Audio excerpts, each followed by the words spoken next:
but we can also shadow it with its same shape.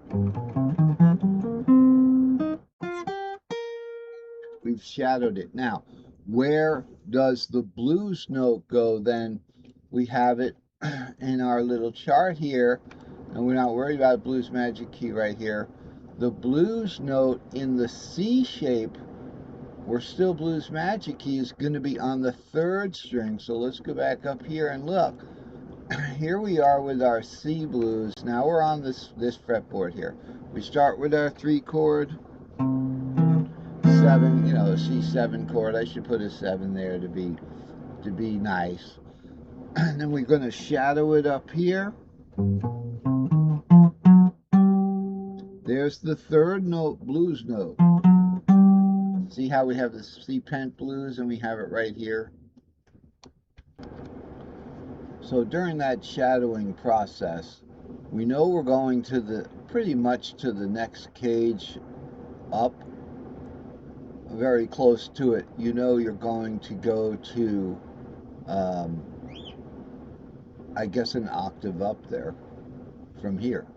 That, you know, the ramping could be used for that, just familiarity. But let's continue on. So we got our D pent blues. We have a caged advance. D goes to C again in cage for the C pent blues. But there's also a diatonic here. This A diatonic's just the cage advance from the original root key of the blues.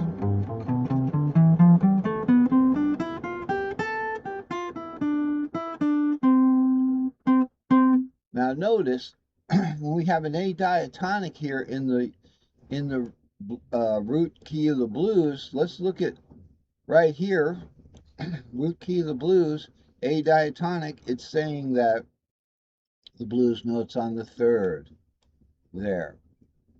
So here's your A diatonic. There's your blues note on the 3rd there. You see? So at one point it becomes, I could play this entire thing off of this chart because I know where things are. I know what we're doing. You can do the C from here. You can go to the A shape there. Right there. Now you know the blues note is on the 3rd. You can play an A. Now watch out for what you have with the A shape: 5, 6, root 2, 3, 4, 5, blues note 6. That is a little string of notes there, similar to the way we might go, you know, but you can slide through it on guitar like that. So watch out when that blues note isn't isolated. It's nice when it's isolated. This C pent blues, okay, where we've gone up a minor 3rd, now we're cutting this part of the C string shape off. So we've got a nice 4, 5 with the blues note. So we got,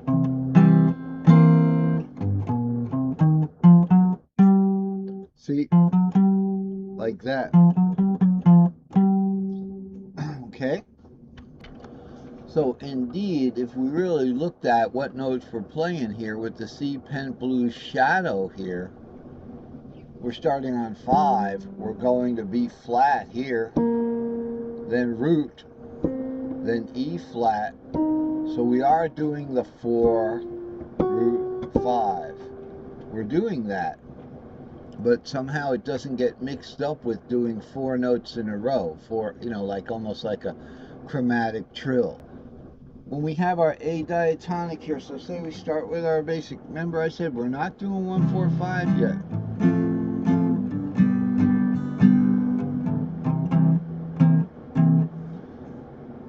Here we got the A diatonic.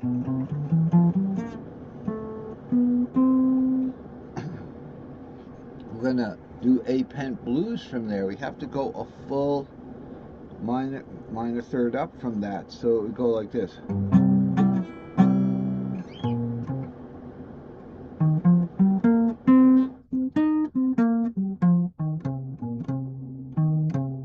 Okay, remember from the blues pent key that the A shape it's going to be on string 5. in the blues pent key. Now, see, we're way down here. We weren't doing that before. So let's look at that blues pent key, string 5 right there. There it is. String 1, 2, 3, 4, 5. So let's shadow that A again. We're here. And then we're going to go up a minor third.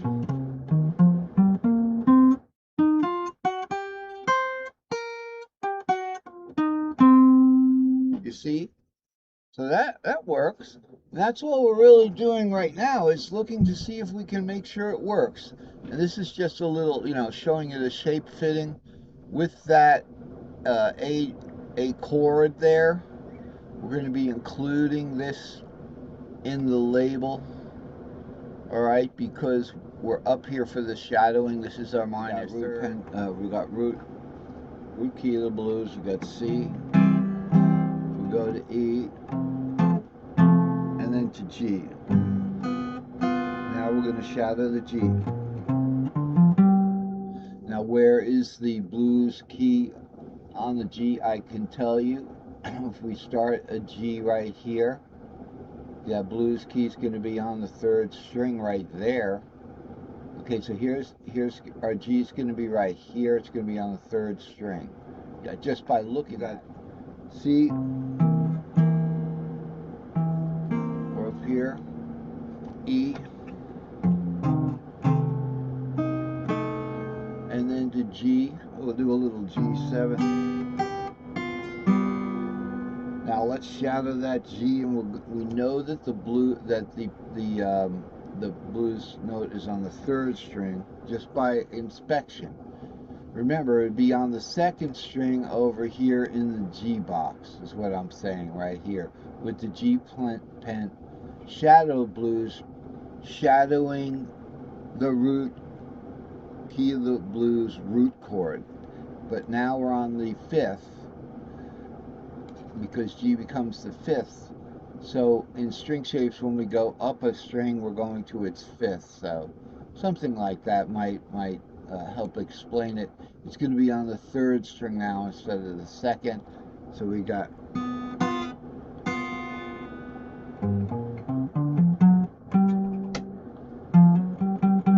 it's right there. Just by inspection.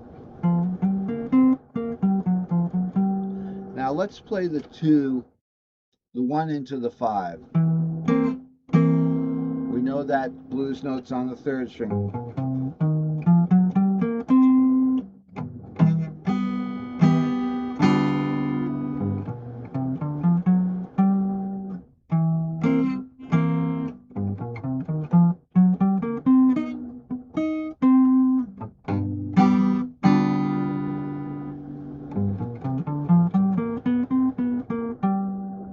See how I ended on the G there? On the 5th anyway. And so with the 4th,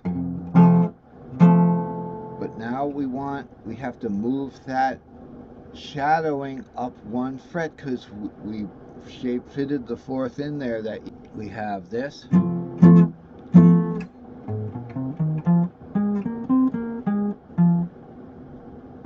Okay, here's your 3rd string. Right above the 5 there, the blues note is right there. One more time.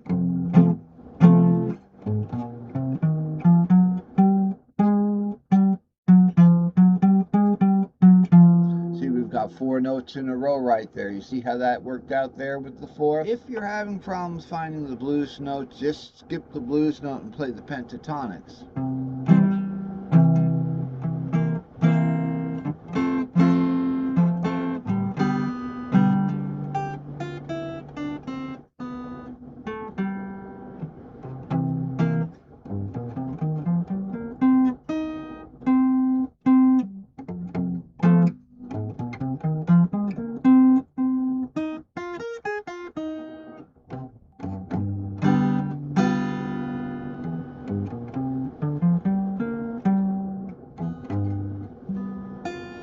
One more time.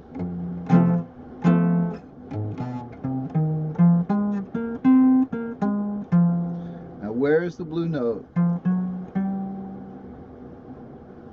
I would play the whole riff like that. So you do it like this.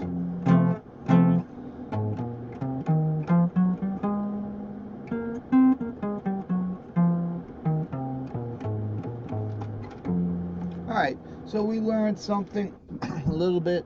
We've kind of got to bring the lesson to a close, part 2. So you can see how it all works out. The blues note would still be on the 1, but when we take it tripentatonic, C, E to G, if E was the root, it would be on the 2nd, but now it's going to be the 5th of E is C, so we go up 1 string. The point remains that I could do this in the root key. We could do it whatever we want. So let's try a different shape. Let's try G. Let's shadow that G. So G, with the original G, with the shadow G, the blues note's going to be on the 2nd string, just like that.